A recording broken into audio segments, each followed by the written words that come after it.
Underrated movie শুনেছেন না এই ব্যাপারে? মানে যে মুভিগুলো নিয়ে আলোচনা হওয়ার কথা ছিল কিন্তু হয় না, যে মুভির কাহিনী অসাধারণ কিন্তু কোনো হাইপ থাকে না, এক কথায় যে মুভিগুলো তার ন্যায্য দাম পায় না তাকে আন্ডাররেটেড মুভি বলে। এই ধরনের মুভিগুলো অস্থির হয়, একেবারে কঠিন, কিন্তু সব না, এর মাঝে কিছু কিছু মুভি খুবই জঘন্য হয়, ঠিক জায়েদ খান বা আলম কাকার মুভির মতো। আজকে তেমন এক মুভি নিয়ে কথা বলতে চলেছি। মুভির সাবজেক্ট ভালো, কিছু টুইস্ট রয়েছে, ক্রাইম থ্রিলার মুভি, তাই আপনাদের সঙ্গে শেয়ার করছি। কাহিনী কেমন বা অ্যাক্টররা কেমন অভিনয় করলো এটা নিয়ে আমি কিছু বলবো না, কারণ আমি বললে একবারে রোস্ট করে ছেড়ে দেবো। আপনাদের উপর ছেড়ে দিলাম, মতামত কমেন্ট বক্সে জানাবেন। বেশ কয়েকটা খুন হয়, খুনি কে কিভাবে করলো, তাকে কিভাবে ধরবে, এর উপরই ফোকাস দিয়েছে, তাই রোমান্স বা নিউডিটি নিয়ে তেমন ধ্যান দেয়নি। জাস্ট এক জায়গায় একটু ফুরফুরা সিন আছে, তো একটু ম্যানেজ করে নিন। আরেকটা কথা, আমি কিছু পুরনো মুভি মানে কিছু মুভি রিয়ে আপলোড করছি। এর কারণ হলো একটা মুভি এক্সপ্লেন করতে ভালো পরিশ্রম হয়, এডিট করতে এডিটর অনেক খাটে, তারপর যখন মুভিটা আপলোড করা হয় ব্লক হয়ে যায়। এটা তো খারাপ লাগেই, সঙ্গে অনেক লসও হয়ে যায়। হার্ড ডিস্কে ফেলে রেখে তো কোনো লাভ নেই, তাই না? যদি আপলোড করা থাকে, যারা দেখেনি তারা দেখতে পারবে বা এক সময় ভিউ হবে, এই জন্য মাঝে মাঝে রিআপলোড করতে হয়। এটা নিয়ে নেগেটিভ কিছু ভাইবেন না বা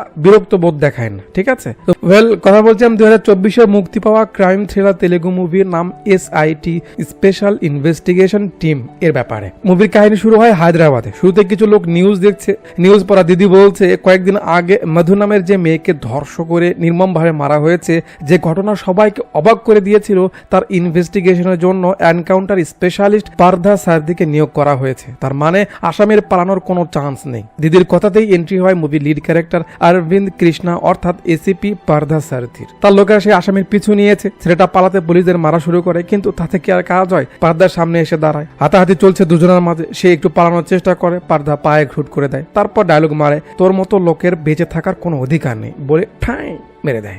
এখান থেকে সিন মাসখানেক সামনে আসে জুবলি হিলস এর এক সোসাইটিতে। অটো থেকে একটা ভদ্রলোক বের হয়, বাসার ভিতরে যায়, তারপর বাড়িতে ঢুকে সিঁড়ি দিয়ে উপরে ওঠে। এখানে রুমে এক দিদি শুয়ে আছে। লোকটা এসে সাইলেন্সার লাগিয়ে তাকে শুট করে দেয়। তারপর সেখান থেকে চুপচাপ বের হয়ে ওই অটোতে করে চলে যায়। এরপর নিউজের মাধ্যমে আমরা শুনি নাভিয়া সফটওয়্যার কোম্পানির MD নাভিয়াকে তার হাজবেন্ডের বাসায় কেউ গুলি করে মেরে ফেলেছে। মানে একটু আগে আমরা যে মেয়েকে মারতে দেখলাম সেই হলো নাভিয়া। যেহেতু নাভিয়া এত বড় একটা কোম্পানির মালকিন ছিল, তাই সরকারের উপর অটোমেটিক প্রেসার পড়ে যায়। ক্যামেরা নিয়ে আসে DGP অফিসে। DGP ফোন লাগায় পারধার কাছে, যেখানে থাকো তাড়াতাড়ি আমার অফিসে আসো। ক্যামেরা একটু রাস্তাঘাট দেখায়, এর মাঝে পারধা চলে আসে অফিসে। DGP বলে নাভিয়া খুব ছোট কেউ না, তার এমন মৃত্যু খুবই ঝামেলার কারণ হয়ে দাঁড়াবে। আমার উপর খুব প্রেসার, তোমায় এই কেস দিচ্ছি, 2 দিনের মাঝে সমাধান করতে হবে। বাট একটা কথা মাথায় রেখো, যেহেতু সবার নজরই কেসের উপর রয়েছে, তাই কোনোভাবে আসামিকে মারা যাবে না। এনকাউন্টারের কোনো আভাস যেন আমি না পাই। পারধা বলে স্যার আমি তো এমনি কাউকে মারি না, তারা যে পরিমাণ জঘন্য অপরাধ করে এনকাউন্টার তো ছোট শাস্তি। DGP বলে এসব আমায় বোঝাতে হবে না, তুমি নিজেকে একটু কন্ট্রোল রেখো, ঠিক আছে? Okay sir. DGP ফাইল দেয় আর বলে এটা তোমার টিম। ও কিরণ সাইবার সেল থেকে, ও দাস ক্লুজ এক্সপার্ট, ও দীপ্তি মার্শাল আর্ট এক্সপার্ট, আর ও ঋষি ইন্টেলিজেন্স ডিপার্টমেন্ট থেকে। তুমি অফিসে যাও, ওরা এতক্ষণে পৌঁছে গেছে। একটু পর পারধা এখানে আসে। আরে বসো বসো, আমি তোমাদের ব্যাপারে DGP স্যারের মুখে তো বেশ তারিফ শুনলাম, এটা তো খুবই ভালো কথা। আমি মনে করি তোমরাও আমার ব্যাপারে জেনে এসেছো। এন্ট্রি হয় মুভির অন্যতম আরেক ক্যারেক্টার রাজত রাঘব অর্থাৎ ঋষির। আরে স্যার আপনার ব্যাপারে কে না জানে, আপনার মতো এমন একজন অফিসারের সঙ্গে কাজ করতে পারা তো আমাদের জন্য একটা গর্বের ব্যাপার। পারধা বলে তো তাহলে কেসের ব্যাপারে কথা বলি, আগে তোমরা বলো কি কি জানো। দাস বলে স্যার যেদিন খুনটা হয়েছে সেদিন বাসায় কেউ ছিল না, ওয়াচম্যান ছুটিতে ছিল, সো নো আই উইটনেস। পারধা বলে ঠিক আছে, তাহলে ওয়াচম্যান, দুধওয়ালা, রান্নার মহিলা, তার হাজবেন্ড, ফ্রেন্ডস এবং তার প্যারেন্টস সবার থেকে স্টেটমেন্ট নেওয়া হোক, তাহলে হয়তো খুনের মোটিভটা জানা যাবে। দাস বলে স্যার এটা তো চুরির কেসও হতে পারে। পারধা বলে হতে পারে, কিন্তু এমন প্রাইম এরিয়াতে দিনের বেলায় চুরি খুবই রিস্কি, আর তাছাড়া কোনো সামান চুরি হওয়ার তো কোনো অভিযোগ আসেনি। কিরণ বলে স্যার হতে পারে সে নিজে নিজে। পারধা বলে হতে পারে, বাট কোনো নোট তো রেখে যায়নি। তারপরেও যদি আমরা অ্যাজিউম করে নেই, তাহলে মোটিভ কি আর ওয়েপেন কোথায়? ঋষি বলে স্যার আমাদের আগে ক্রাইম সিন ভিজিট করা দরকার। আর দীপ্তি তুমি নাভিয়ার কল লিস্টে যে যে লোক ছিল বা যাদের কথা আমি বললাম সবাইকে ডাকো, কথা বলবো। চলে আসে নাভিয়ার বাড়িতে। ভিতরে এসে একটা ক্যামেরা দেখতে পায়। পারধা চেক করতে বলে, কিরণ দেখছে। এদিকে এরা এদের কাজ করছে। একটু পরে কিরণ এসে বলে স্যার সিসিটিভির লাইন খোলা ছিল, বাকি হার্ড ডিস্কে কি আছে সেটা পরে দেখা যাবে অফিসে গিয়ে। ওপরে এসে রুমটা দেখতে শুরু করে। দাস বাথরুমে যায়, ঋষি খুঁজতেছে। দাস দেখে বাথরুমের জানালা খোলা। পারধাকে সে ব্যাপারে বলে, সেও একটু দেখে। এরপর সেখান থেকে বের হতেই দীপ্তি আসে, স্যার সবাইকে ডাকা হয়ে গেছে, অফিসে আসে, চলুন। অফিসে এসে পারধা আগে ওয়াচম্যান ম্যাডামকে ধরে। সে বলে 7 দিন আগে সে ম্যাডামের থেকে ছুটি নিয়েছিল একটা কাজে বাড়িতে যেতে, এই জন্য সে সেদিন ছিল না। দুধওয়ালাকে ধরলে সে বলে সকাল সকাল দুধ দিয়ে সে চলে যায়, এসবের ব্যাপারে সে কিছুই জানে না। কাজের মেয়েকে ধরলে সে বলে সেও ম্যাডামকে বলেই চলে গেছিল। পারদা বলে নাভিয়ার কোনো বন্ধু বান্ধব তার বাড়িতে আসতো? সে বলে না স্যার, এমন কেউ আসতো না। এবার বের হয় নাভিয়ার হাজবেন্ড শামীম খান ওরফ চিকন আলী, মানে আজ্জু। বলুন আপনি সেই সময় কোথায় ছিলেন? সে বলে স্যার আমি অফিসে ছিলাম। পারদা বলে আপনাদের মাঝে কোনো কিছু নিয়ে ঝামেলা ছিল? সে বলে না স্যার, আমার বউ অনেক ভদ্র আর নরম একটা মেয়ে, তার সঙ্গে শুধু আমার কেন কারোর কোনো ঝামেলা হয়নি। আপনাদের কোনো শত্রু বা কারো উপর আপনার সন্দেহ? আজ্জু বলে নো স্যার, এমন কেউ নেই। পারদা বলে ঠিক আছে আপনি যান, বাট আবার ডাকবো, একটু কোঅপারেট করেন। জি স্যার একদম। স্যার একটা কথা, প্লিজ একটু খুনিকে খুঁজে বের করুন। অবশ্যই, আমরা আমাদের বেস্ট দিয়ে ট্রাই করছি। এরপর নাভিয়ার বাবা মাকে ডাকা হয়। ঋষি বলে আপনাদের মেয়ের কি কোনো অ্যাফেয়ার ছিল? কাকু বলে কি বলছো বেটা এসব, আমাদের মেয়ে এমন না, ওর মতো মেয়েই হয় না। এরপর দুজন একটু আমতা নামতা করতে থাকে। ঋষি বলে কোনো কিছু বলার থাকলে বলুন, সমস্যা নেই। আপনাদের কারোর উপর সন্দেহ আছে? এরা বলে আমাদের সন্দেহ নাভিয়ার হাজবেন্ডের উপর, সে আমাদের মেয়েকে মেরেছে। আচ্ছা তাই, কেন আপনাদের সন্দেহ হচ্ছে? আন্টি বলে কিছুদিন আগে নাভিয়া ফোন করে বলল হাজবেন্ডের যদি অন্য কোনো প্রবলেম থাকতো তাও মেনে নিত, কিন্তু সে তাকে সন্দেহ করে, অকারণে তার সঙ্গে ঝগড়া করে। নাভিয়া ভীষণ ভেঙে পড়েছিল, সে আমাদের আসতে বলে। আমি বলি ঠিক আছে আমরা গিয়ে আজুর সঙ্গে কথা বলবো নি। এর কয়েকদিন পর সে আবার ফোন দিয়ে কান্না করে। আজু নাকি তার গায়ে হাত উঠিয়েছে, তাকে যা তা বলেছে, সে ওখানে থাকতেই চায় না। আমি সান্ত্বনা দেই যে আমরা আসবো, 2-1 মধ্যেই আসবো। আর আমরা আসতে আসতেই মেয়েটা নাম যেহেতু আজুর বেরিয়ে এলো, পারদার টিম নিয়ে চলে আসে তার অফিসে। আরে স্যার আপনারা তো মিস্টার আজ্জু, আপনি তো বললেন আপনার বইয়ের সঙ্গে কোনো প্রবলেম নেই, কিন্তু তার বাবা মা তো অন্য কিছুই বলছে। আজ্জু বলে স্যার তারা তো পুরোটা জানে না, হাজব্যান্ড ওয়াইফের মাঝে একটু তো নোকঝোক হয়। আর তাছাড়া আপনাকে তো বলেছিলাম ও খুবই লক্ষ্মী একটা মেয়ে, রাগের মাথায় হয়তো ফোন করে তাদের কিছু বলেছে, কিন্তু এমন কিছু না। পারদা বলে আবে আমাদের বোকা বানানো বন্ধ কর, হয় তুই মিথ্যে বলছিস আর নয়তো তারা কেন বলবে, তাদের তো মেয়ে। আজ্জু বলে স্যার আপনি শুধু শুধু আমার উপর অ্যালিগেশনস লাগাতে পারেন না। দেখুন আমি 7 দিন অফিসে ছিলাম, এই দেখুন ফুটেজে দেখা যাচ্ছে সে সকাল থেকে পুলিশের কল আসা অব্দি অফিসেই ছিল। এখন আর কি করার, কেরানকে ফুটেজ নিতে বলে। পারদা আজ্জুকে শহর ছেড়ে যেতে নিষেধ করে। ঋষি বলে বইয়ের মরার একদিন পার হতে না হতেই আপনি অফিসে, মনে হচ্ছে খুবই অর্কহলিক আপনি। আজ্জু বলে কি করবো স্যার, বাসায় থাকলে ওর চিন্তা একটু বেশি হয়, আর আপনারা বডিও দিয়ে দিচ্ছেন না। পারদা বলে কেসটা সমাধান হয়ে যাক, বডি হ্যান্ড ওভার করা হবে। অফিসে এলে ঋষি বলে স্যার আজ্জু মিথ্যে বলছে। পারদা বলে হয়তো, কিন্তু আমাদের কাছে তো কোনো প্রমাণ নেই। কিরণ বলছে সিসিটিভির ফুটেজেও তো তাকে দেখা যাচ্ছে না, এখন কি হবে? এর মাঝে ঋষির মাথায় কিছু একটা আসে। স্যার বোর্ডে দেখাচ্ছে ওদের বাসা এখানে, তার আগে একটা সিগন্যাল পরে বাসা পার হয়ে আরেকটা। এই সিগন্যাল থেকে এই সিগন্যালে যেতে খুব বেশি হলে 5 মিনিট সময় লাগে, যদি ট্রাফিক জ্যাম ধরি তাহলে 7 মিনিট। তাহলে আমরা যদি এই সিগন্যাল থেকে এই সিগন্যালে আসা গাড়িগুলোকে লক্ষ্য করি যে 10 মিনিটের উপর সময় নিয়েছে, আমরা তাকে ধরবো, কারণ এর মাঝে কোনো এক্সিট নেই। Good idea. ব্যাস পার্টিরা ফুটেজ নিয়ে বসে পড়ে। ঋষির একটা টোনা পাখিও রয়েছে, নাম কীর্তিলিপ্তি, মানে কীর্তি। সে ক্রাইম জার্নালিস্ট ভাই, তার সঙ্গে কথা বলছে। এরা এদিকে গাড়ি লক্ষ্য করতে করতে একটা ট্যাক্সি পেয়ে যায় যে 5 মিনিটের রাস্তা ক্রস করতে 10 মিনিট পার লাগিয়েছে। ঋষি অটোর পিছে ঝুম করতে বলে, তারপর নাম্বার দেখে আর সিন কাট করে পরের সিনে আমরা দেখি পারদার সামনে আজ্জু বসে আছে। পারদা জিজ্ঞেস করে তো বল বেচিক নে, বউকে কেন মেরেছিস? আজ্জু পার নিয়েছে। স্যার কি কথা বলছেন, আমি আপনাকে কেস তাড়াতাড়ি সমাধান করতে বলেছি, আর আপনি আমাকে ফাঁসিয়ে দিচ্ছেন। আমার বাকি কথা লয়ার আপনার সঙ্গে বলবে। বলে সে যে দাঁড়িয়ে যায়, পারদা রেগে যায়। তবে শুকনো গোবর কেটে জন্মদিন পালন করা মানুষ, চল বস বলছি। কিরণ একটা লোককে নিয়ে আসে, পোশাক দেখে তো বুঝতে পারছেন সে ড্রাইভার। তাকে দেখে আজ্জুর হাওয়া টাইট হয়ে যায়। এবার সে নিজেই বসে পড়ে। পারদা অটোলাকে বলে তো বলুন এই সেই লোক ছিল কিনা? জি স্যার ইনি সে ছিল। পুরোটা বলো। স্যার উনি প্রায় 4:30টার দিকে কোম্পানির সামনে আমার গাড়িতে ওঠে, ওখান থেকে ওল্ড সিটি যায়, সেখানে আমাকে একটু দাঁড়িয়ে রেখে কোথায় যেন যায়, একটু পর আসে। তারপর সেখান থেকে জুবলি হিলসের ওই বাংলোর কাছে আসে, সেখানে অপেক্ষা করতে বলে ভেতরে যায়। আবার কিছুক্ষণ পর ফিরে আসে আর ওই কোম্পানির সামনে গিয়ে নেমে যায়। পারদা বলে এই সেই লোক, এত কনফার্ম হচ্ছে কি করে? কাকু বলে স্যার বিল হয়েছিল 500, তিনি আমায় দিয়েছিল 2000, মনে থাকবে না কি করে? আচ্ছা তাই না, কিরণ ওনাকে নিয়ে যাও তো। মিস্টার চিকন আলী, তোর পশ্চাৎ যেতে যদি এখন বাজাই তালি, ভিতরে কি হবে খালি বালি? নিজের অফিস এই জন্য ফুটেজ ম্যানেজ করেছিস, কিন্তু ট্রাফিক সিগন্যালে ধরা পড়বি এটা তো ভাবিসনি না? চল বল তুই মেরেছিস কিনা বল। আজ্জু স্বীকার করে হ্যাঁ আমি মেরেছি, নিজের হাতে মেরেছি ওই শয়তান বেটিকে। ও এত রাগ, চল এবার খুলে বল কেন মারলি? সবাই তোর ব্যাপারে ভালোই বলে, তুই এমন একটা মেয়েকে কেন মারলি বল। আজু বলে সবাই তো ভালো বলবেই, ওপর থেকে দেখে এমন বলাই যায়। আমিও তেমন মনে করেই বিয়ে করেছিলাম, কিন্তু ও আমার সঙ্গে গাদ্দারি করেছে, আমায় ধোকা দিয়েছে, তো কি করবো আমি? চল ফুল স্টোরি বল। সিন পেছনে আসে। আজু বলছে যেদিন আমি প্রথম ওকে দেখি সেদিনই ভালো লেগে যায়, কারণ যেমন কিউট ছিল তেমন বুঝমান ছিল। প্রথম আলাপে ও বলে দেয় যে কলেজে একটা অ্যাফেয়ার ছিল বরুণ নামে একটা ছেলের সঙ্গে, কিন্তু পরে ব্রেকআপ হয়ে গেছে। আমি বলি এমন টুকটাক প্রেম প্রীতি সবারই থাকে, আমারও ছিল। আমাদের মতামত চিন্তা ভাবনা প্রায় মিলে গেল, আর আমরা দেরি না করে বিয়েটা করে ফেললাম। বিয়ের পর সময়টা ভালোই যাচ্ছিল, আমি তো এতটা খুশি কখনোই ছিলাম না। বেটা, নতুন নতুন চুলকানি একটু এমনই লাগে, ছেলেরা ঘর থেকে বের হতে চায় না, বছর ঘুরতে না ঘুরতেই বউকে আর ভালো লাগে না। যাক, সে ভিন্ন কথা, আমি আর সেদিকে ন যাই। আজু বলছে সব ঠিকঠাক চলছিল, এক রাতে কেউ তাকে মেসেজ করে। আমি জিজ্ঞেস করাতে সে বলল বরুণ গুড নাইট মেসেজ করেছে। শুনে আমার একটু জেলাস হলো। ও গুড নাইট না পাঠালে কি তোমার নাইট গুড হবে না? নাইবিয়া বরুণের তারিফ করতে লাগলো, সে নাকি আগের মতো নেই, ভালো হয়ে গেছে, এটা সেটা লেসপিতা আর্গুমেন্ট দেখাতে লাগলো। আমরা কি ফ্রেন্ডলি কথা বলতে পারি না? সে রাত অভিমানেই কাটে। সকালে আমি ঘুম থেকে উঠেই দেখি সে বরুণের সঙ্গে কথা বলছে। কেমনটা লাগে বলুন? কি ব্যাপার, সকাল সকাল শুরু হয়েছে? এক কথা দুই কথায় আমাদের মাঝে বেশ তর্কাতর্কি হয়। এরপর আমি ওকে ফলো করতে থাকি। করতে করতে একদিন যা দেখলাম আমার মাথা ঘুরে গেল। সে তার এক্স এর সঙ্গে দেখা করতে গেছে। আমার খুব রাগ হয়, সঙ্গে সঙ্গে ফোন করে বলি তুমি কোথায়? সে বলে কি সে নাকি বাসায়। কার মাথা ঠিক থাকবে বলুন? আমি সেদিন আর কাজই করতে পারিনি, বাসায় চলে আসি। কিছুক্ষণ পর নাইবিয়া ওই ছেলেটার সঙ্গে বাসায় আসে। ফ্রেশ হতে ঢুকলে আমি ওর ফোন চেক করি, এটা দেখে এসে উল্টো পাল্টা বলতে থাকে। আমি বললাম আরে তোমার মতো মেয়ে রাস্তায় দাঁড়ালে হাজারো ছেলের লাইন ধরে যাবে তোমার রূপ দেখে। না জানি তুমি সেই ছেলের মাঝে কি এমন দেখলে যে তুমি তাকে উল্টো 20 লাখ টাকা ট্রান্সফার করে দিলে ওর সঙ্গে ঘোরার জন্য। নাইবিয়া বুঝাই সে অ্যাজ এ ফ্রেন্ড তাকে টাকা ধার দিয়েছে। আজু বলে অন্য যে কাউকে তুমি যদি টাকা দিতে আমি কিছু বলতাম না, ও তোমার এক্স, আমি এটা কি করে মানি? আজু বলছে তর্কাতর্কি হতে হতে আমি ওকে একটা থাপ্পড় মেরে দিই, সেটাই ও ওর বাবাকে বলেছিল, কিন্তু কেন মেরেছিলাম সেটাও বলেনি। দাস বলে ও ভাই কি থাপ্পড় মারলি যে সে মরে গেল? আজু বলে স্যার আগে শুনুন, কাহিনী আরো বাকি আছে। ওর কথা মতোই আমি বাসায় সিসিটিভির কেবল খুলে রেখেছিলাম, তাই ওর উপর নজর রাখার উপায় ছিল না। আমি জানতাম সেদিন বাসায় কেউ থাকবে না, সবাই ছুটিতে যাবে।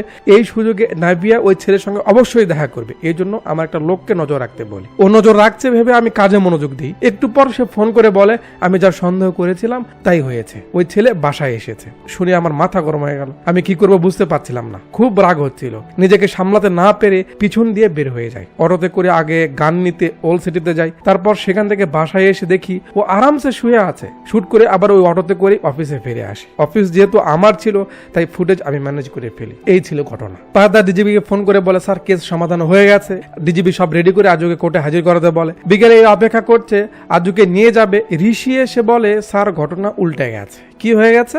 এই দেখুন পোস্টমর্টেম রিপোর্ট। নাবিয়ার মৃত্যুর কারণ সাফাকেশন, শ্বাস বন্ধ করে তাকে মারা হয়েছে, আর মৃত্যুর সময় 5টা বাজে, মানে আজুর ওই বাড়িতে ঢোকার আগেই কেউ তাকে মেরে দিয়ে গেছিল। দাস বলে তাহলে আজু গিয়ে মৃত্যু মানুষকে মেরেছে? এক্স্যাক্টলি। হলো, কেসের মোড় তো ঘুরে গেল। এরা বলছে স্যার মনে করলাম কেস সমাধান হয়ে গেছে, এবার প্রমোশন পাক্কা, এখন কি হবে? পারদা বলে ও যেহেতু মারার উদ্দেশ্যেই শুট করেছিল তাই অপরাধের সঙ্গে সেও জড়িত, চার্জশিট পাল্টে ফেলো, ওকে আটকে রাখো, কেস আবার তদন্ত শুরু করো। পরের দিন সকালে সবাই বসে যায়।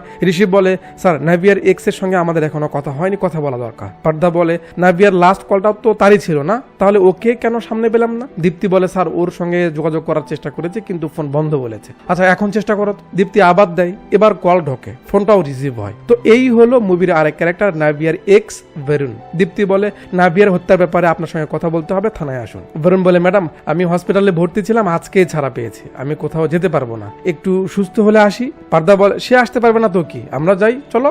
চলে আসে বরুণের বাড়িতে, পরিচয় দেয়। ঋষি বলে নাবিয়া তোমার এত ভালো বন্ধু অথচ তোমায় আশেপাশে দেখা যাচ্ছে না কেন? বরুণ বলে স্যার ওই দিন আমি হসপিটালে ভর্তি হয়েছিলাম, আমার খুব সিরিয়াস অসুখ। পারদা বলে লাস্ট কল তোমারই ছিল, ঠিক 2টা বাজে। বরুণ বলে জি স্যার, আসলে আমার ব্যাংক লোন রিজেক্ট হয়ে গেছিল তো টাকা পেতে দেরি হবে, নাবিয়ার 20 লাখ টাকা ফেরত দিতে সময় লাগবে, সেটা বলতেই কল করেছিলাম। ও রাজিও হয়েছিল, তারপরে আমি হসপিটালে ভর্তি হয়ে যাই। পারদা তার হসপিটালের রিপোর্ট দেখতে চায়, এনে দিলে পারদা এদের ইশারা করে, এরা অনলাইনে চেক টেক করে দেখে ঠিকই আছে, খুনের সময় সে হসপিটালে ভর্তি ছিল, ঠিক আছে আবার প্রয়োজন পড়লে আসবো। Okay sir. সেখান থেকে বের হয়ে ঋষি একটু তার পক্ষীর সঙ্গে দেখা করে। এই সেই কীর্তি, কেস কেমন চলছে, কত দূর এগোলো? ঋষি বলে আমি তোমায় বলি আর তুমি পত্রিকায় ছেপে দাও না। কীর্তি বলে ওই হ্যালো ভুলে যেও না আমি তোমার বিস্ফোরা মানে গার্লফ্রেন্ড। ঋষি বলে ওকে বাবা বলছি। ঋষি তাকে পুরো ব্যাপারটা খুলে বলে কি কি হয়েছিল। ঋষি বলছে তার মানে এখন আমরা যেখান থেকে কেস শুরু করেছিলাম সেখানেই আটকে গেছে। কীর্তি বলে আচ্ছা তোমরা তো একটা কাজ করলেই পারো। কি কাজ? আজু যে লোকটাকে বাড়ির সামনে রেখেছিল তাকে ধরলেই তো জানতে পারো ওই বাড়িতে আর কে কে ঢুকেছে। ঋষি বলে তাই তো, এত বড় একটা পয়েন্ট আমরা কি করে মিস করলাম, এই না হলে আমার গার্লফ্রেন্ড, ওকে পরে কথা হবে, বাই বাই বলে এরা চলে আসে ওই ছেলেকে ধরতে। কিরে তোর নাম কি? সে বলে আই এম হিয়া জাখা। আবে এটা আবার কেমন নাম বে? সে বলে স্যার আমি হিরো আলম আর জাহেদ খানের অনেক বড় ভক্ত, তো তাই হিরো আলম থেকে হিয়া আর জাহেদ খান থেকে জাখা, এই হিয়া জাখা। বুঝেছি। তো বল সেদিন নাবিয়ার বাসায় কে কে গেছিল? ছবি দেখালে চিনবি? জি স্যার। প্রথমে আরজুর ছবি দেখানো হয়, সে বলে আরে ইনি তো আমাকে কাজ দিয়েছিল। এরপর ভরনের ছবি দেখালে বলে জি স্যার এই তো ছিল। পার্দা একটা থাপ্পড় মার, আর আমি শিখে দেওয়া বুলি বকছিস, সেদিন ও হসপিটালে ভর্তি ছিল। হিয়া জাখা বলে স্যার খারান আমি দেখাচ্ছি, বলে সে তার ফোনে সেদিনের ছবি দেখায়। দেখুন তো স্যার এটা কে, মানে ভরনই ছিল। পার্দা বলে ও শিট, তার মানে আরজু যেভাবে আমাদের বোকা চৌধুরী বানিয়েছিল, এই হারামি এক্সপায়ার ডেট পার হয়ে যাওয়া কলা খাওয়া মানুষ্য বরুণ আমাদের ধোকা দিয়েছে। গাইস চলো, ক্যামেরা উড়ে উড়ে আসতেছে আর আমরা দেখি এরা বরুণের পিছু নিয়েছে। আরে দৌড় রে বাপ রে বাপ, এটা কি দৌড়াদৌড়ি হচ্ছে নাকি মনে হচ্ছে বাথরুমে জোরে চাপ দিয়েছে তাই বাদাবাদি লেগেছে কে আগে যেতে পারে। যাক, বরুণ ফোন করে তার ছেলেপেলেকে রেডি হতে বলে। একটু পর বরুণ এখানে এলে তার লোকেরা ঘিরে নেয়। আহা, গুন্ডা তো নয়, যেন এক একটা কাটাপ্পার বংশধর। যাক, এরাও কম না, চলছে ফাইট। বরুণ ওদিকে পালাচ্ছে। দীপ্তি বলে ঋষি তুমি ওকে ধরো, আমি এদের সামলাচ্ছি। ঋষি বরুণের পিছু নেই। এদিকে মহিলাদের বাহুবলী সবাইকে চিৎ করে দিচ্ছে। ঋষি এখানে এসে বরুণকে হারিয়ে ফেলে, বাট পালিয়ে যাবে কোথায়? পর্দার সামনে এসে খাড়ায়। মানে দৌড়ে সে কোথায় এসে খারাবে না খারাবে এ আগে থেকেই জানে। এগুলা কি ভাল লাগে বলুন তো? যাক, উত্তম মাধ্যম দিয়ে তাকে ধরে আনে অফিসে। কথা কম কাজ বেশি, এমন মানুষকে আমি ভালোবাসি। সোজা আসবি কাজের কথায়। শুনবে ইউ, যদি কোনো বাহানা করিস খাওয়াবো তোকে গোবরের বারবিকিউ। ওয়া করুন একটু। বরুণ বলে স্যার সেদিন আমি নাবিয়ার বাসায় গেছিলাম, কিন্তু পুরোটা বল। স্যার নাবিয়া আর আমি কলেজ লাইফ থেকে একে অপরকে ভালোবাসতাম। ভালো কথা, নাবিয়া আমাকে নিয়ে খুবই সিরিয়াস ছিল। একদিন আমি ওকে লং ড্রাইভে নিয়ে যাই, একটা রিসোর্টে গিয়ে বেশ মজা টজা করছিলাম, কিন্তু ওকে এই অবস্থায় দেখে আমার মাথা খারাপ হয়ে যায়। সামনে এগোচ্ছিলাম, নাবিয়া থামায়, বলে বিয়ের আগে এমন কিছু সে করতে চায় না। ওপর বলে উঠালে, মানে ব্যাপারটা এমন হলো না এখনকার কিছু হুজুরনি মেয়ে আছে, পা থেকে মাথা অব্দি মুজো, চোখের পাতাও দেখা যায় না, কিন্তু পার্কের চিপায় বয়ফ্রেন্ডের কোলে ঠিকই সে বসে যায়। ম্যাডাম আপনার একটা পিক দেখা যাবে? সরি ভাই আমি পর্দা করি, বাট বয়ফ্রেন্ড কাছে তারই হট পিক সব থেকে বেশি। যাক, বরুণ বলছে সেদিন আমারও মেজাজ খারাপ হয়ে যায়, ধরে ফেলি, একটু জোরাজোরি করতে যাই। নাবিয়া তখনও মানতেছিল না, একটা থাপ্পড় মারি, শাহারি নাটক করছিস না। ব্যাপারটা সিরিয়াস হয়ে যায়। সেখান থেকে ফিরে নাবিয়া আমার সঙ্গে ব্রেকআপ করে নেয়। এরপর কলেজের রিইউনিয়নে তার সঙ্গে দেখা হয়। সেদিন আমি যা করেছিলাম ভুল ছিল, সে রাজি ছিল না, তার মানে এই নয় যে আমি ফোর্স করব। অনেক রিকোয়েস্ট করি, সরি মরি বলে তার সঙ্গে আবার বন্ধুত্ব করি। নাম্বার লেনদেন হয়েছিল তাই রাতে মেসেজ পাঠাই। পরদিন সকালে সেই কল করে বলে এসব মেসেজ পাঠানোর দরকার নেই, কারণ তার হাজবেন্ড নাকি এসব পছন্দ করে না। এটা নিয়েই সেদিন বুঝি তাদের মাঝে ঝামেলা হয়েছিল, কিন্তু আমি জানতাম না। কয়েকদিন পর ফোন দিয়ে আমি নাবিয়াকে দেখা করতে বলি, একটা জরুরি কাজ ছিল। সে একটা কফি শপে আসতে বলে। দেখা হলে আমি বলি আমার 20 লাখ টাকার দরকার। শুনেই সে প্রথমে ভয় পায়, কিন্তু আমি পাম্পট্টি দিয়ে তাকে রাজি করাই। সে আজ এ ফ্রেন্ড টাকা সঙ্গে সঙ্গে আমাকে দিয়ে দেয়। ধন্যবাদ দিতে আমি তার হাতটা ধরি, তখন তার হাজবেন্ডের ফোন আসে। সে মিথ্যে বলে যে সে বাসায় আছে। আমি বুঝে যাই তাদের মাঝে ঝামেলা চলছে, বা নাবিয়া তার হাজবেন্ডকে মিথ্যে বলে। তার বাসা কোনটা দেখা আমার জরুরি ছিল, তাই সেদিন জোর করেই আমি তাকে ড্রপ করে দিই। এর কয়েকদিন পর আবার কল করে দেখা করতে বলি, সে রাজি হয় না। আমি বাসায় আসতে চাই, সে না করে। আমার ব্যাংক লোন রিজেক্ট হয়েছে, একজন গ্যারান্টার লাগবে, এমন মালদার কেউ ছিল না, তাই নাবিয়াকে বলি একটা সাইন করতে, কিন্তু সে রাজি হয় না। রেগে যায়, আমি নাকি তাকে ইউজ করছি বলে ফোন রেখে দেয়। আমি বারবার কল করছিলাম, সে কল কেটে দেয়। আমার খুব রাগ হয়, বাস প্ল্যান করে ফেলি, যে করেই হোক তার থেকে সাইন নিব, প্রয়োজনে মারতে হলে মারবো। ওর বাসায় চলে যায়। নাবি আমাকে দেখে তো চমকে যায়, সে সেখান থেকে যেতে বলে, কিন্তু আমি জোর করে বাসায় ঢুকি। ওকে সাইন করতে বলি, ও রাজি হয় না, মাথা গরম হয়ে যায়। তখন সব বলে দিই যে সেদিন তোর সঙ্গে কিছু করা উচিত ছিল আমার, তাহলে তুই আমার পায়ের তলে থাকতি আর তোর সম্পদ আমার হতো। হ্যাঁ আমি তো 1 কোটি টার্গেট রেখেছি, তুই 20 লাখে পার পেতে চাস? বরুণের কথা শুনে নাবিয়া বুঝতে পারে এ জাস্ট ভালো মানুষের রূপ সেজে তার সামনে এসেছে। বরুণ তুমি চলে যাও, নয়তো আমি পুলিশ ডাকবো। তাই কি আর কাজ হয়? বরুণ নাবিয়ার গলা চেপে ধরে তাকে মেরে তার আঙ্গুলের ছাপ নিয়ে যাবে। তখনই কলিং বিলটা বেজে ওঠে। বরুণ ছেড়ে দেয় আর বলে, আমি জানি না তুই কি করবি, বাস ম্যানেজ কর। তা না হলে এই দেখ সেদিন রিসোর্টে তোর ড্রেস চেঞ্জ করার ভিডিও আমি খুব যত্ন সহকারে রেখেছিলাম, কারণ আমি জানতাম এটা কাজে লাগবে। নাবিয়ার মাথা ঘুরে যায়, এসব কি? ভরসা করার মতো কি কেউ দুনিয়াতে আছে? বরুণ বলছে, স্যার আমি বাথরুমে গিয়ে লুকিয়ে থাকি যাতে সে এদিকে ম্যানেজ করে। ভিডিও যেহেতু আমার কাছে ছিল তাই সে উল্টো পাল্টা কিছু করবে না আমি জানতাম। অপেক্ষা করছিলাম, একটু পর তার চিল্লানির আওয়াজ আসে। সে হেল্প হেল্প বলে ডাকতে থাকে। আমি বের হব, দেখি বাথরুম বাইরে থেকে লাগিয়ে দেওয়া। আমি খুব ভয় পেয়ে যাই, না জানি কি হলো। অনেক চেষ্টা করে দরজা খোলার, কিন্তু খুলতে পারি না। পরে বাথরুমের জানালা খুলে আমি সেদিক দিয়ে বের হয়ে আসি। কি হলো দেখার জন্য উপরে গিয়ে দেখি নাবিয়ার এই অবস্থা। শরীর ঠান্ডা হয়ে গেছে, শ্বাস চলছিল না, আমি বুঝে যাই সে মারা গেছে। ভয়ে চুপচাপ সেখান থেকে বের হয়ে যায়। স্যার ও আমার সোনার মুরগি, আমি ওকে কেন মারবো? হ্যাঁ মারতে চেয়েছিলাম, কিন্তু জাস্ট ভয় দেখাতে। পার্দা বলে তুই বললি আর আমরা সেটা মেনে নিলাম না। হাতের ছাপ নেওয়া হয়, এক হাতের ছাপ ম্যাচ করে, অন্য হাতেরটা ম্যাচ করে না। দাস বলে স্যার নাভিয়ার গলায় আরো একজনের হাতের ছাপ রয়েছে, কিন্তু সেটা কোনো ফিমেলের। ফিমেল? এটা আবার কোথা থেকে এলো? ঋষি বলে স্যার কাজের মহিলাকে ধরা যাক। তাকে ডাকা হয়, সে বলে সে সেদিন সকালেই বের হয়ে গেছিল, বাচ্চার স্কুলে ছিল, তার হাতের ছাপ নেওয়া হয়, ম্যাচ করে না। পার্দা জিজ্ঞেস করে অন্য কোনো মহিলা সে বাড়িতে আসে কিনা। সে বলে মাঝে মাঝে দুধওয়ালার বউ আসে দুধ দিতে, তাদের ডাকা হয়, হাতের ছাপ নিলে তাদেরটাও ম্যাচ করে না। সময় যেহেতু যাচ্ছে কিন্তু কেস সমাধান হয়নি, তাই ডিজিপি ডেকে একটু গরম করে দেয়। ডিজিপির অফিস থেকে বের হতেই ঋষির মাথায় একটা চিন্তা আসে, স্যার যদি হায়দ্রাবাদ থেকে ওরাঙ্গাল যেতে 3 ঘন্টা সময় লাগে, তাহলে সেখান থেকে আসতে তো সেম সময় লাগবে, তাই না?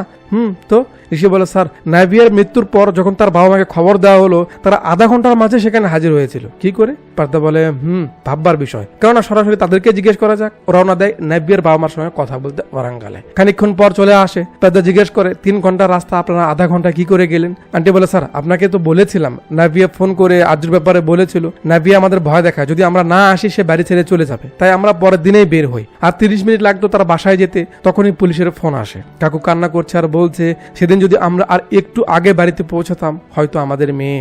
পার্দা সান্ত্বনা দেয়, দেখুন স্যার চিন্তা করবেন না, মেয়েকে তো আর ফিরে আনা যাবে না, কিন্তু খুনিকে আমরা অবশ্যই খুঁজে বের করব। কথাবার্তা বলে উঠে যায়, চলে যাবে, কিন্তু বাইরে এসে ঋষি থেমে যায়। Sir 1 minute. আবার ফিরে আসছে। ঋষি কি হলো? ঋষি ভিতরে এসে এখানে খাড়ায়। স্যার এদিকে আসুন, ওই দেখুন তাদের বিয়ে হয়েছে 22 বছর হলো, আর স্টেটমেন্টে নাভিয়ার বয়স দেখা যাচ্ছে 24। কি করে হলো এটা? ব্যাস পার্দা বুঝে যায় ঝোল এদের মাঝে আছে, ধরে নিয়ে আসে এখানে। এখন সোজা কথায় তারা সব বলে দিবে তা তো আর হয় না। পার্দা ক্যামেরা অফ করতে বলে, তারপর এদের ভয় দেখানো শুরু করে। ঝাড়িমারি খেয়ে এরা তো একটু আতঙ্ক শুরু করে। চলুন সত্যটা বলুন, কি ঘটেছিল?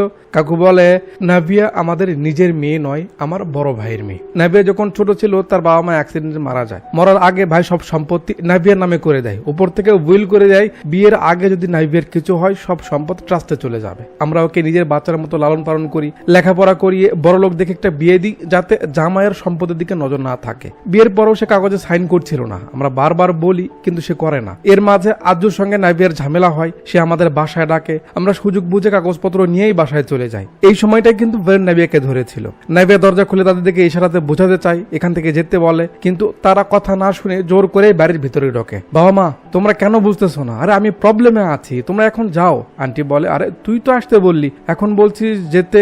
নাভিয়া বোঝাতে চায় কিন্তু এরা বোঝেই না। কাকু বলে ঠিক আছে আমরা যাচ্ছি, তুই জাস্ট এই কাগজগুলোতে একটু সাইন করে দে। নাভিয়া অবাক হয়, বাবা মা কি বলছো তোমরা, বুঝতে পারছো? আরে আমি এমন সিচুয়েশনে নেই, আমি প্রবলেমে আছি আর তোমরা সাইনের পিছিয়ে পড়ে আছো। তোমাকে আসলে আমার বাবা মা? কাকু লাফিয়ে ওঠে, কে তোর বাবা, কে তোর মা? হ্যাঁ তোর বাবা মা তো 20 বছর আগে মারা গেছে, সব সম্পদ তোর নামে করে গেছে, আর আমরা কে তোর কেয়ারটেকার? নাভিয়া বলে মা এসব কি বলছো? তোমাদের মুখে এমন কথা আমার মন ভেঙে দিচ্ছে। তোমরা আমাকে মেয়ে মনে না করতে পারো, কিন্তু আমি তো তোমাদের সবসময় বাবা মনে করে এসেছি। আর তোমরা চাইলে তো জানটা দিয়ে দিতাম, জাস্ট জমির জন্য তোমাদের রূপ দেখিয়ে দিলে। বলে নাভিয়া তাদের কাগজে সাইন করে দেয়, নাও হয়েছে এবার চলে যাও। নাভিয়ার মা খুশি হওয়ার ভান করে নাভিয়াকে জড়িয়ে ধরে, বাট এটা খুশি না, চাল ছিল। হুট করে সে তার রিয়াকশন পাল্টে দেয়। নাভিয়া কিছু বুঝে ওঠার আগে তার মা নাভিয়ার গলা চেপে ধরে, মানে সে বেঁচে থাকলে তো আবার কোনো ঝামেলা করবে, তাই তাকে মারার চেষ্টা করে। তখনই নাভিয়া বরুণকে ডাকে। বরুণ বের হওয়ার আগে তার বাবা গিয়ে বাথরুমের দরজা বাহির থেকে লাগিয়ে দেয়। নাভিয়া তার মাকে ফেলে দিয়ে উপরে যায়। এরা দৌড়ে যেতে যেতে নাভিয়া হেল্পলাইনে ফোন দিয়ে হেল্প চাইতে চাইতে বুইরা এসে ফোনটা ফেলে দেওয়া হয়। তারপর দুজন মিলে নাভিয়াকে ধরে নিয়ে যায়, গলায় শাড়ি পেঁচিয়ে তাকে ঝুলিয়ে দিবে। নাভিয়া অনেক রিকোয়েস্ট করে, বুঝাই এমনটা কইরো না। এরা কথা শোনে না। আবে কাগজ তো পেয়ে গেছি, চলে যা। না, এরা নিষ্ঠুরের মতো অসহায় মেয়েটাকে ঝুলিয়ে দেয়। বেচারি নাভিয়া বাঁচার জন্য অনেক চেষ্টা করে, কিন্তু এরা ছাড়ে না। তার কিছুক্ষণ পরে নিচে পুলিশের গাড়ি এসে শব্দ পেয়ে এরা আর দেরি করে না, কাগজপত্র নিয়ে সেখান থেকে পিছনের দরজা দিয়ে পালিয়ে যায়। এই তাদের কাজ।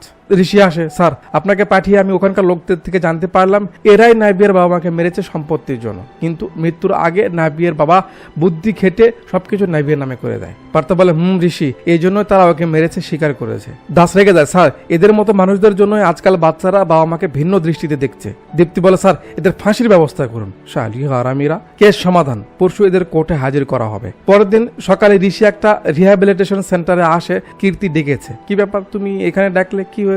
কীর্তি বলে তোমায় কিছু দেখাতে ডাকলাম। এখানে সেসব মেয়েরা থাকে যাদের সঙ্গে পুরুষরা তাদের শক্তি দেখিয়েছে, যাদের সমাজ মেনে নেয়নি, কিন্তু এই আশ্রম তাদের বাঁচার জায়গা করে দিয়েছে। তুমি জানো এটা কে চালায়? নাভিয়া, যার কেস তুমি লড়ছো। শুনে ঋষি খানিকটা অবাক হয়। কীর্তি বলে, নাভিয়া এই কাজের জন্য পুরস্কারও পায়, সেই সুবাদে আমি ওর ইন্টারভিউ নিতে আসি। সেদিনও কি বলেছিল জানো? আমায় ক্যামেরা অফ করে কথা বলতে বলেছিল, কারণ ও পাবলিসিটি চায় না, আর চায় না সবাই এই সেন্টারের ব্যাপারে জেনে এখানকার মেয়েদের উপর খারাপ নজর দিক। সেদিন মেয়েদের প্রতি তার ভালোবাসা আমায় মুগ্ধ করে তুলেছিল। মাসখানেক আগে এই আশ্রমের একটা মেয়েকে ধর্ষণ করে খুব বাজেভাবে মারা হয়, যার জন্য নাভিয়া হিউম্যান রাইটসে কমপ্লেনও করেছিল, কিন্তু কেস ক্লোজ হওয়ার আগেই সে ব্যাপারটা খুবই দুঃখজনক। এই মেয়েগুলো এখন কোথায় যাবে? ঋষি বলে, তুমি এই ব্যাপারটা আমাকে আগে বলনি কেন? সে কিছু একটা ভাবে। অফিসে এল দেখে কেস ক্লোজ করতে চার্জশিট তৈরি করা হচ্ছে। ঋষি পরে দেখে নাভিয়া মৃত্যুর সময় যে 100 ডায়াল করেছিল সেই ব্যাপারটা এখানে উল্লেখ করা নেই। ঋষি এটাই ধরে বসে। দাস বলে, আরে স্যার এটাতে কি যায় আসে? ঋষি বলে, এটাও একটা ব্যাপার, তুমি এটাও এর মাঝে উঠাও, আমি আসছি বলে সে কন্ট্রোল রুমে চলে যায়। কাকুকে বলে, অমুক তারিখ এত সময় একটা কল এসেছিল, ডিটেলস বলুন তো তার ব্যাপারে। কাকু একটু মাথায় চাপ দিয়ে বলে, এসেছিল, কিন্তু সে হেল্প করতে করতেই ফোনটা কেটে দেয়। আমি লোকেশন জুবলি হিলস থানায় দিয়ে দিই, দেখতে বলি, কারণ এটা সেই এরিয়াতেই ছিল। এরপর তো কিছু বলতে পারি না স্যার। ঋষি সেখান থেকে চলে আসে থানায়। কল অপারেটরকে জিজ্ঞেস করলে সে বলে, স্যার সেদিন সিএম স্যারের মিটিং ছিল, তাই সবাই সেখানে গেছিল, থানায় আমি একা ছিলাম। লোকেশন আমি সিনিয়রকে পাঠিয়ে দিই, সে ছুটিতে ছিল, তাই আমাকে বলে যে থানায় যে প্রথম আসবে আমি যেন তাকে পাঠিয়ে দিই। তাই করি, কিন্তু আমাদের লোক গিয়ে দেখে ততক্ষণে নাভিয়া মারা গেছে। ঋষি ভাবনায় পড়ে যায়। দাসকে ফোন করে বলে, এখানে কোনো তথ্য পাওয়া গেল না, আমি একটু সিম অফিসে যাচ্ছি, তুমি স্যারকে এই ব্যাপারে বলে দিও। জি স্যার, ঠিক আছে।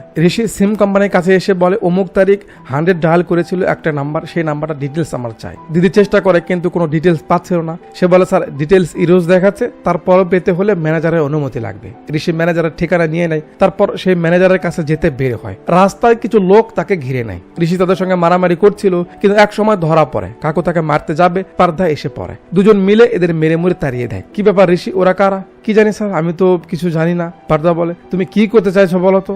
সব সাসপেক্টরা আমাদের কাস্টাডিতে, আসামিকেও পাওয়া গেছে, তাহলে তুমি কি চাইছো? ঋষি বলে, স্যার সবাই যদি আমাদের নজরদারিতেই থাকে তাহলে আমার উপর হামলা করালো কেন? এর পিছনে অবশ্যই কিছু আছে, আপনি জান আমি একটু সিম কোম্পানির ম্যানেজারের কাছ থেকে ফিরে আসি বলে ঋষি বের হয়ে যায়। ম্যানেজারের বাসায় যাচ্ছে, না জানি কত দূর, আস্তে আস্তে রাত হয়ে গেল। যাক, একটু পর ম্যানেজারের বাড়িতে এসে দেখে আকাম হয়ে গেছে, মানে ম্যানেজারকে কেউ মেরে ফেলেছে, আর তার নামে নোট রেখে গেছে যে সে নিজেই মরেছে। ঋষি বুঝতে পারে এর পিছে অন্য কারো হাত রয়েছে। সে তার টিমকে ফোন দিয়ে তাকে মারতে আসা লোকদের ব্যাপারে খোঁজ নিতে বলে, মানে তার বিবরণ দেয় আর কি। কিরণ বলে তাকে পাওয়া গেছে। কোথায়? জমেলার ফুল বাগানে। তো ভাইরা এখানে মজায় লেগে আছে। একটু পর এরা চলে আসে, আর দাস কাকুর সঙ্গে ডান্সে লেগে যায়। একেবারে জমে গেছে, কিন্তু ক্ষীর হওয়ার আগেই তাকে ধরে ফেলে। সিন পরের দিন সকালে আসে, এরা অপেক্ষা করছিল। পারদা আসে, আরে এখানে কি করছো, চলো ওদের নিয়ে যেতে হবে। ঋষি বলে, নো স্যার, অন্য কাউকে লাগবে না, আপনি একা হলেই হবে। পারদা, হা কি যাতা বলছো? যাতা না স্যার, অফিসিয়ালি নিচে গিয়ে আমরা কথা বলি। মুভির টার্নিং পয়েন্ট। তো মিস্টার পার্থ, কাহিনী শুরু করব। খুব মজার কাহিনী। এক স্ট্রিক্ট অফিসার, যার কাছে অপরাধের শাস্তি মৃত্যু। সবাই তাকে খুব সৎ মনে করে। তার এলাকাতে একটা মেয়েকে খুব জঘন্যভাবে ধর্ষণ করে মারা হয়। কেস তাকে দেওয়া হয়। অপরাধীর নাম ভাসু, আর তাকে মারলো কে? এসিপি পার্থ। এখানে কমেডি কি জানেন? ওই এনকাউন্টার ফেক ছিল। এটা বুঝতে পেরে কেউ আপনার উপর হিউম্যান রাইটস এর প্রেসার দেয়। তার কিছুদিন পর সেই মেয়েটা মারা যায়। কি মজার কাহিনী না স্যার? পাতা রেগে যায়, কি যাতা বলছো তুমি এসব? আরে স্যার কুল, কেন চাপ নিচ্ছেন? আরো তো অনেক কিছু জানার বাকি আছে। কিরণ নিয়ে আসে ওই কাকুকে। তাকে দেখে পারদার চোখ বড় হয়ে যায়। ঋষি বলে, আবে ওল্ড ভার্সন ডিপ জল, সত্যিটা বল, কাল যা যা বলেছিস। সে বলে, স্যার পারদা স্যার কিছু পুরনো কেস নিয়ে আমার পিছু নেই, মারার হুমকি দিয়ে বলে তার জন্য কাজ করতে হবে। কি কাজ? আপনার ছবি দেখায়, একে মারতে হবে। আমরা পরের দিন মারার জন্য আপনার পিছু নিই, কিন্তু সে এসে আবার আপনাকে বাঁচিয়ে নেয়। পরে ফোন করে বলল পুলিশের লোকের কিছু হলে নাকি সিবিআই পিছে পড়ে যাবে, তাই আপনাকে ছেড়ে দিয়ে সিম কোম্পানির ম্যানেজারকে মারতে বললো, কিন্তু সেটা যেন খুন না হয়, নিজে নিজে মারা গেছে এমন ভাবে করতে বলে। আমরা তাই করি, এ পর্যন্তই হয়েছে। ঋষি তাকে নিয়ে যেতে বলে। এরপর পারদাকে বলে, তো স্যার ওই ম্যানেজারকে মেরে আপনি কি পেলেন? দুইটা ব্যাপার থাকতে পারে, এক কেস তাড়াতাড়ি ক্লোজ হয়ে যাবে, আর দুই নাভিয়ার ব্যাপারে কিছু জানাই যাবে না। তার মানে নাভিয়ার খুনের সঙ্গে আপনি ডিরেক্টলি বা ইনডিরেক্টলি শামিল আছেন। নাভিয়া আপনার উপর ফেক এনকাউন্টারের কেস করেছিল, কিন্তু আমি যতদূর জানি ক্রিমিনাল ছাড়া আপনি তো কাউকে মারেন না, সবার কাছে আপনার একটা ভালো ইমেজ আছে, তাহলে আপনি ফেক। আচ্ছা এসব ছাড়ুন, আমি এটা বুঝতেছি না যে মেয়েটাকে ধর্ষণ করলো কে, মারলো কে? আপনি হয়তো বলবেন না, বাট যে অপরাধ করেছেন এর উপর বেস করে আপনাকে গ্রেফতার করা হলো, বাকিটা কোর্ট দেখবে। দাস ধরতে যাবে, পারদা থামায়। তারপর বলে, যখন থেকে এই পোশাক পরেছি সততার পথে চলেছি, কখনো কোনো অন্যায় মাথা পেতে নেইনি, এমনকি হায়ার অফিসার মিনিস্টারদের সামনেও মাথা নত করিনি। কিন্তু আমার সব অভিমান, সব গর্ব সবকিছু শেষ করেছে জাস্ট একটা ভুল, একটা লোক, যে মানুষটাকে আমি নিজের সন্তানের মতো বড় করেছি, যার জন্য আমি কখনো বিয়ে করিনি, আমার ছোট ভাই ভিক্কি। ঋষি চমকে ওঠে, কি আপনার ছোট ভাই ভিকি? পর্দা সিন দেখায়, সে বলছে সেদিন সে থানায় ছিল, তার ভাই হাঁপাতে হাঁপাতে এসে কান্না করতে থাকে, ভাই আমাকে বাঁচাও। কিরে কি করেছিস তুই? আগে কুল হ, কি হয়েছে বলতো। ভিকি বলে, সে নেশায় ছিল, রাস্তায় একটা মেয়েকে দেখে সে নেমে যায়, তার সঙ্গে ছেলেটাকে ধরে সে মেয়েটাকে সাইডে নিয়ে যায়, তারপর তার সঙ্গে অসভ্যতামি করে। এই অবধি তো ঠিক ছিল, কিন্তু সে তাকে মেরে ফেলে। তার সঙ্গে থাকা ছেলেটা এসে দেখে এই অবস্থা, সে নাভিয়াকে ফোন করে বলে দেয় এই ঘটেছে। পার্দা তার ভাইকে মারে, হারামজাদা এটা কি করেছিস তুই? কিন্তু ভাই তো মায়া আটকে যায়। পার্দা প্ল্যান করে তাকে শহর ছাড়িয়ে দেয়। তারপর কেস যখন তার কাছে আসে, সে ওই ছেলেটা যে মেয়েটার পাশেই ছিল তাকে অপরাধী বানিয়ে ফেক এনকাউন্টার করে, যার ব্যাপারে নাভিয়া পার্দার উপরে কেস করে দেয়। এই কেস নিয়েই হিউম্যান রাইটস তাকে ধরে বসে। এমন এক অবস্থা হয় যেন তার জব চলে যাবে। পার্দা বলছে, আমি এসব নিয়েই চিন্তায় ছিলাম। এর মাঝে সেদিন থানা থেকে কল করে আমায় একটা লোকেশনে যেতে বলে, ইমার্জেন্সি। আমি বলে দিই যে থানাতে আসবে তাকে পাঠাতে, কারণ আমি ছুটিতে ছিলাম। কিন্তু কৌতূহলবশত সেই ঠিকানায় যাই, সামনের দরজা লাগানো ছিল, তাই পেছন দিকে যাই। তারপর আশেপাশে খুঁজে মুজে বেডরুমে গিয়ে দেখি নাভিয়া তখনও বেঁচে আছে, কিন্তু নড়াচড়া করতে পারছিল না, তার গায়ে শক্তি ছিল না। আমি যেন এই সুযোগটারই অপেক্ষা করছিলাম। নাভিয়ার জন্য আমার সবকিছু শেষ হয়ে যেত, তাই এই সুযোগ বুঝে আমি তাকে মেরে দিই। তারপর ফোন থেকে ডায়াল হিস্টোরি ডিলিট করে দিই, সব ঠিকঠাক করে চুপচাপ বের হয়ে আসি। কপালের খেল দেখো, সেই কেস আবার আমাকেই দেওয়া হয়। কেস কারো গায়ে ঠেলে দিতে তদন্ত শুরু করি, আর বাইরের লোকেরা এর সঙ্গে সামিল পায়। সব ঠিকঠাক চলছিল, কিন্তু মাঝে তুমি এসে ঝামেলা পাকাতে শুরু করলে। তাই প্রথমে তোমাকে মারার চেষ্টা করি, কিন্তু কেস লম্বা চলবে, তাই ছেড়ে দিই, ওই ম্যানেজারকে মেরে দিই। ঋষি বলে, এক ভুল ঢাকতে গিয়ে আবার এক ভুল, আবার এক ভুল, এভাবে আর কত স্যার? পার্দা বলে, আমি মানছি আমি নাভিয়াকে মেরেছি, কিন্তু আমি যদি না মারতাম তারপরে তো সে মরতো, তাই না? তার হাজবেন্ড এসেছিল তাকে মারতে। ঋষি বলে, স্যার আপনার যুক্তি হয়তো ঠিক আছে, বাট এমন যুক্তি কোর্ট কখনো শুনবে না। স্ক্রিন কালো হয়ে যায়, আর পরে সিনে আমরা দেখি সবাই পার্দাকে ঘিরে নিয়েছেন। কিরে আমাকে মারবি? জি স্যার, আপনার থেকেই তো শেখা, বাট এত সহজে না, আমরা আপনাকে একটা চান্স দিব। এই গানে 4টা বুলেট থাকবে, আপনি হয় আমাদের 4 জনকে মেরে পালাবেন, আর নয়তো আমরা আপনাকে মারবো। শর্ত হলো আপনার চোখে পট্টি বাঁধা থাকবে। ব্যাস, পট্টি বেঁধে স্যারের হাতে একটা গান দিয়ে ঘুরিয়ে দেওয়া হয়। পার্দা ঘুরে ঘুরে 3টাই শুট করে দেয়, শেষে এখানে একটা শুট করে, যেটা কাউকে লেগেছে এমন মনে হলো। পার্দা পট্টি খুলে একটু সাইডে এসে দেখে চিল্লাই ওঠে, ভিক্কি! বাহ, সুন্দর খেল। মানে এরা চালাকি করে তার ভাইকে সামনে এনে দিয়েছে, কারণ সেই তো মূল অপরাধী। ভাইকে ধরে পার্দা কান্না শুরু করে। ঋষি বলে, স্যার পাপ বাপকেও ছাড়ে না, আপনি তো মহান, নিজের ভাইকেও ছাড় দিলেন না। গুড স্যার, গুড, বাট আপনাকে এভাবে ছেড়ে দিলে আমাদের প্রবলেমে পড়তে হবে বলে তাকে মারতে গান তাক করে। ঋষির ফোন বেজে ওঠে, সে ফোনটা ধরে একটু অবাক হয়, আর মুভির আবার পার্ট আসার কথা বলে মুভিটা এখানেই শেষ করে দেয়। তো পরিবেশটা আসলে খুব ভয়ানক হয়ে গেছে। আগে চোর, বাটপার, অত্যাচারী এদের চেনার খুব সহজ একটা উপায় ছিল, মানে বোঝা যেত।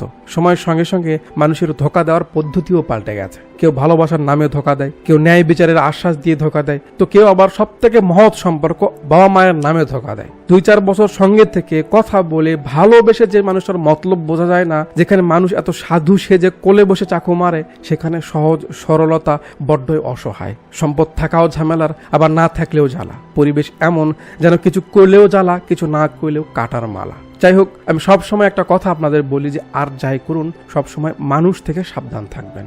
আচ্ছা, তো যাওয়ার আগে একটু লাইক, কমেন্ট, সাবস্ক্রাইব করে যাবেন। আর ভিডিও ডিসক্রিপশনে আমার ফেসবুক, ইনস্টাগ্রামের লিঙ্ক দেওয়া রয়েছে, সেখানে গিয়ে একটু ফলো করে দিয়ে আসবেন। আর উপরে যে হকারি করা হয়েছে, বড়ি বেচা হয়েছে, সেটা নিয়ে সিরিয়াস হওয়ার দরকার নেই, ওটা জাস্ট একটা বিজনেস ডিল। এতক্ষণ পর্যন্ত আমাদের সঙ্গে থাকার জন্য আপনাদের সবাইকে অনেকগুলো ধন্যবাদ।